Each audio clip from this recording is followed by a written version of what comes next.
हरे कृष्णा। ओम अज्ञानतिमिरान्धस्य ज्ञानाञ्जनशलाकया चक्षुरुन्मीलितं येन तस्मै श्रीगुरुवे नमः। श्रीचैतन्य मनोभीष्टं स्थापितं येन भूतले स्वयं रूपः कदा मह्यं ददाति स्वपदान्तिकं। श्रीकृष्ण चैतन्य प्रभु नित्यानंद श्री अद्वैत गदाधर श्रीवासदि गौरभक्तवृंद। हरे कृष्ण कृष्ण कृष्ण हरे हरे, हरे राम राम राम हरे हरे। हरे कृष्ण। 84 योनि में एक सुअवसर मनुष्य जीवन का प्राप्त होता है। तो मनुष्य जीवन का कालावधि भी एक ब्लेसिंग है, और वो मनुष्य जीवन भगवान की प्राप्ति के लिए हमको दिया है।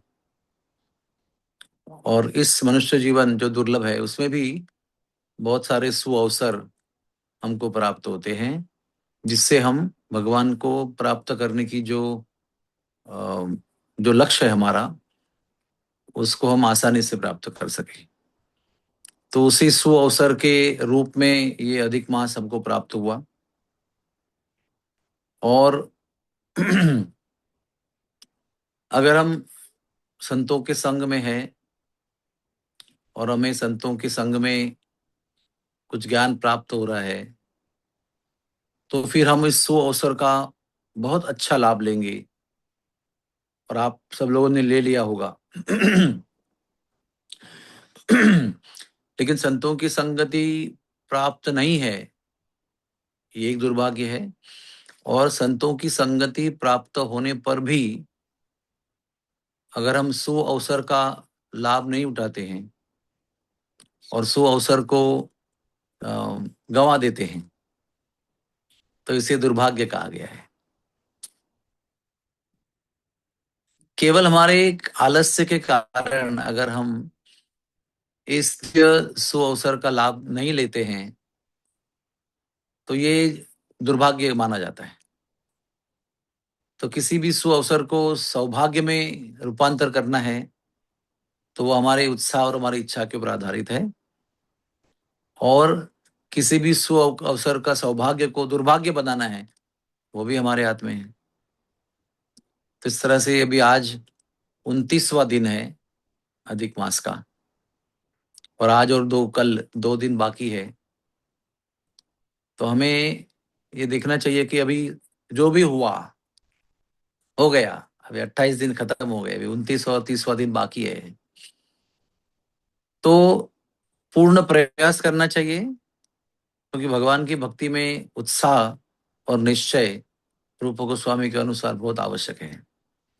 अगर उत्साह निश्चय नहीं है, तो हम अपने आप को मनुष्य नहीं मान सकते, क्योंकि मनुष्य के जीवन में ही केवल उत्साह और निश्चय की जो शक्ति है वो प्राप्त है। तो समझो ये अभी गया, अभी हमने जो भी गलतियां की, जो भी संकल्प किए, वो पालन नहीं कर पाए पालन उसको, और कुछ कुछ कर पाए, कुछ कुछ नहीं कर पाए। तो इन सब से हमको शिक्षा लेनी चाहिए। और देखना यह है कि भगवान इतने दयालु हैं, इस बात पर हमको चिंतन करना है कि भगवान इतने दयालु हैं कि वो ये अवसर अगर समाप्त भी हो गया, हमारे हाथ से निकल भी गया, तो भी और भी आपको अनंत अवसर देते रहेंगे, क्योंकि भगवान की ये दिव्य इच्छा है कि हम सब लोग उनके पास पहुंचे। इसलिए वो अवसरों की कमी नहीं करते हैं। हम अवसरों को लाभ लेने में कमियां कर देते हैं, सौभाग्य को दुर्भाग्य बना देते हैं। लेकिन भगवान फिर भी अपना जो प्रण है हमें बचाने का, वो नहीं छोड़ते। तो क्या होगा, ये अवसर अगर गया 2 दिन के बाद, फिर भी रोज हमारे जीवन में ब्रह्मा मुहूर्त आएगा। हर 15 दिन में एक एकादशी आएगी और हमको इस अवसर देती रहेगी। और हर दिन हमें संतों के संग की भी संभावना है। जो सत्संग होता है उसका भी लाभ हमको मिलता रहेगा। जैसे हर दिन 8 बजे श्रीमद् भागवत सुनने का सौभाग्य प्राप्त है। हम सुनेंगे नहीं सुनेंगे अपने हाथ में है। फिर उसके बाद में कार्तिक महीना तो आने ही वाला है। अगर कुछ हम चूक गए हैं तो कार्तिक महीना हम अपनी गलतियों को सुधार सकते हैं। भगवान बड़े दयालु हैं, बड़े कृपालु हैं। वो कुछ भूल चूक भी हो गई ना, तो भी अपने अवसरों को देना छोड़ते नहीं है, वो देते रहते हैं। तो आइए हम ये जीवन का जो सौभाग्य है उसे केवल आलस्य से न गंवाएं। आलस्य जो है वो तमोगुण का प्रतीक है, और आलस्य से जीवन अगर जिएंगे तो जीवन तमोगुण प्रधान हो जाएगा भक्त होने पर भी। और तमोगुण प्रधान जीवन में जब भी मृत्यु को प्राप्त करेगा, अधो गच्छन्ति तामसः, तो नरक लोकों में उसकी गति होगी। तो कलयुग का सबसे बड़ा दुश्मन जो है वो आलस्य है, और कलयुग की सबसे बड़ी तपस्या है भगवान नाम के जप में ध्यान लगाना, उस प्रकार का योग करना जो हम क्रिया कर रहे हैं उसमें ही मन को लगाना, इसको योग कहते हैं। तो अगर हम जप कर रहे हैं तो उस क्रिया में ही अपने मन को रखना, इसको मंत्र योग जप योग कहते हैं।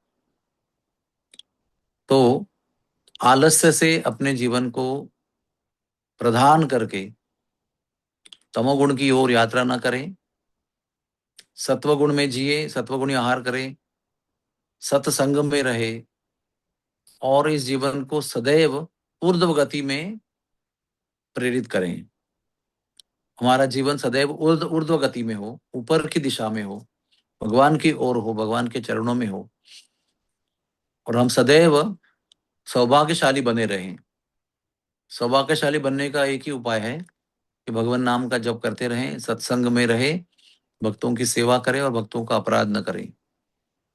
ऐसा जीवन जीने से निश्चित रूप से हमारी गति ऊर्ध्व गति ही होगी, और हर अवसर का रूपांतर सौभाग्य में होगा, और हमारा जीवन धन्य होगा। हरे कृष्णा कृष्ण कृष्ण हरे हरे, हरे राम राम राम हरे हरे। बहुत बहुत धन्यवाद सबका।